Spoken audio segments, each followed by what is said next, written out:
കീരമ്പാറ ഗ്രാമപഞ്ചായത്ത് 2024-25 വാർഷിക പദ്ധതിയിൽ ഉൾപ്പെടുത്തി വയോജനങ്ങൾക്ക് കട്ടിൽ വിതരണം ചെയ്തു. കീരമ്പാറ ഗ്രാമപഞ്ചായത്ത് പ്രസിഡന്റ് ഗോപി മുട്ടത്ത് വിതരണോദ്ഘാടനം നിർവഹിച്ചു. കീരമ്പാറ ഗ്രാമപഞ്ചായത്ത് 2024-2025 വാർഷിക പദ്ധതിയിൽ ഉൾപ്പെടുത്തി വയോജനങ്ങൾക്ക് കട്ടിൽ വിതരണം ചെയ്തു. കീരമ്പാറ ഗ്രാമപഞ്ചായത്ത് പ്രസിഡന്റ് ഗോപി മുട്ടത്ത് വിതരണോദ്ഘാടനം നിർവഹിച്ചു. 2024-25 വാർഷിക പദ്ധതിയിൽ ഉൾപ്പെടുത്തി ഗ്രാമപഞ്ചായത്ത് ഏറ്റെടുത്തിട്ടുള്ള പ്രവർത്തനങ്ങൾ അത് ഉൽപ്പാദന മേഖലയിലും കാർഷിക മേഖലയിലും പശ്ചാത്തല മേഖലയിലുമൊക്കെയുള്ള പ്രവർത്തനങ്ങൾ പൂർത്തീകരിച്ചു വരികയാണ്.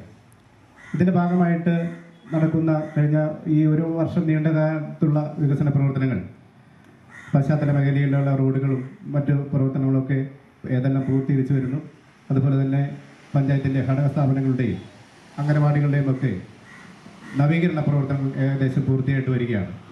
ഇതിൻ്റെ ഭാഗമായി ജനക്ഷേമ പ്രവർത്തനങ്ങളുടെ ഭാഗമായിട്ടുള്ള വ്യക്തിഗത ആനുകൂല്യങ്ങൾ വിതരണം ചെയ്യുന്ന ചടങ്ങാണ് ഇന്ന്.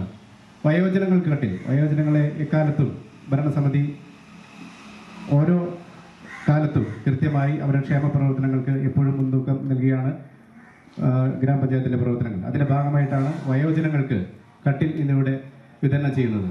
ക്ഷേമകാര്യ standing committee chairman Jijo Antony അധ്യക്ഷനായി. ആരോഗ്യ വിദ്യാഭ്യാസ സ്റ്റാൻഡിംഗ് കമ്മിറ്റി അധ്യക്ഷ മഞ്ജു സാബു സ്വാഗതം ആശംസിച്ചു. മെമ്പർമാരായ Shandy Jose, Alphonsa Saju, CDS chairperson Gracy Baby, grama panchayat secretary Wiston D'Souza, assistant secretary Ravikumar തുടങ്ങിയവർ സംസാരിച്ചു. ഗ്രാമപഞ്ചായത്തിലെ 13 വാർഡുകളിലെ 26 പേർക്ക് കട്ടിൽ വിതരണം ചെയ്തു. ICDS സൂപ്പർവൈസർ സ്വപ്ന നന്ദിയും പറഞ്ഞു. News desk KCV news.